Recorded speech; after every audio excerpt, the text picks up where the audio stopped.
There are few disappearances as unsettling as the case of Rachel Morgan, a 22-year-old college student who vanished during a solo hiking trip in Glacier National Park, Montana. Her meticulous planning and experience as a hiker make the mystery all the more chilling. Rachel's story, reconstructed from her journal and evidence found during an extensive search, raises more questions than answers.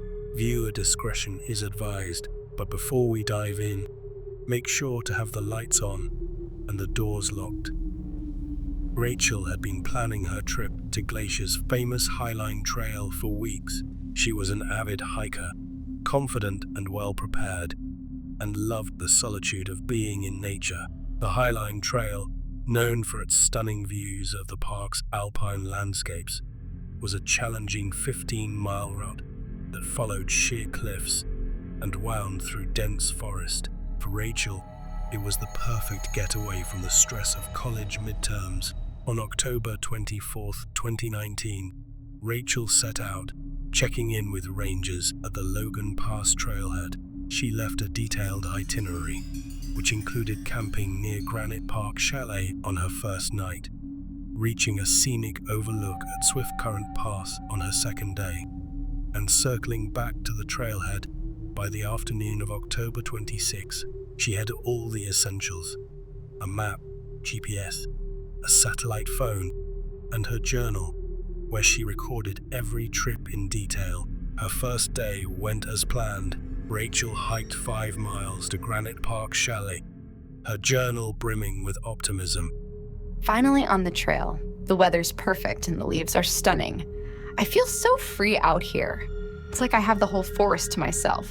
She described setting up camp by a stream that evening, writing about how calm and peaceful everything felt. But even in these early entries, a note of unease crept in. It's so quiet, though. No birds, no rustling leaves. I didn't think it would feel this still. I keep thinking I hear faint footsteps, but there's no one around. I'm probably imagining things. Searches later confirmed this was her first and only planned campsite.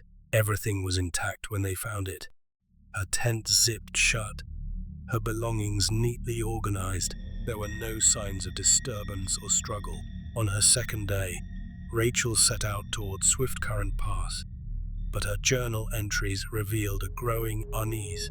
At first, she described the breathtaking scenery, but by mid-afternoon, her tone shifted.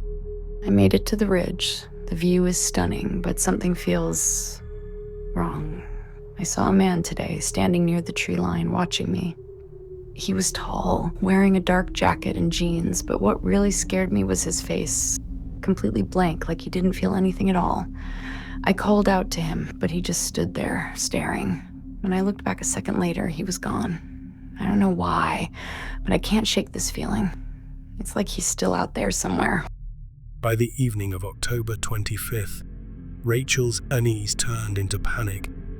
I've lost my way. I was trying to keep away from him. I thought if I left the trail for a bit, I could lose him. But now I can't find my camp, and none of this looks familiar. I know he's still following me. I've seen him just out of the corner of my eye. He stays back, but I can feel him watching. I don't know what he wants, but I'm terrified. When Rachel didn't return to the trailhead on October 26, park rangers launched a search. Teams retraced her planned route, quickly finding her campsite near Granite Park Chalet. Undisturbed and orderly, further along the trail, they found signs of her passing, footprints leading to Swift Current Pass and the area where she had stopped for water. But from the pass onward, Rachel's tracks became erratic. Searchers followed them as they zigzagged through the woods.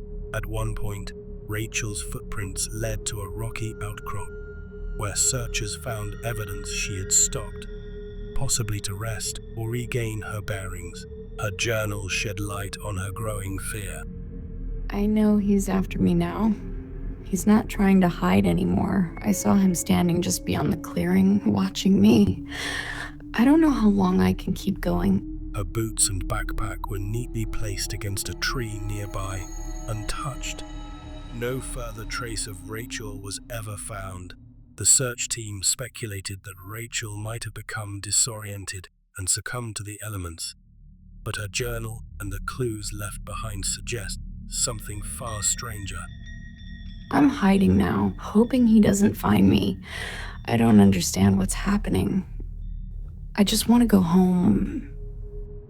Glacier National Park, with its vast wilderness and remote trails, has seen its share of eerie disappearances, but Rachel's case stands out for its unsettling details.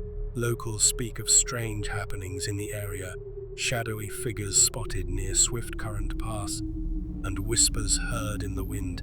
Rachel's story is a chilling reminder of how quickly the wilderness can turn from beautiful to menacing, and how some mysteries refuse to be solved. Thank you for listening. If this story gave you chills, be sure to share it with someone who loves eerie tales. Until next time, remember to keep the lights on and the doors locked.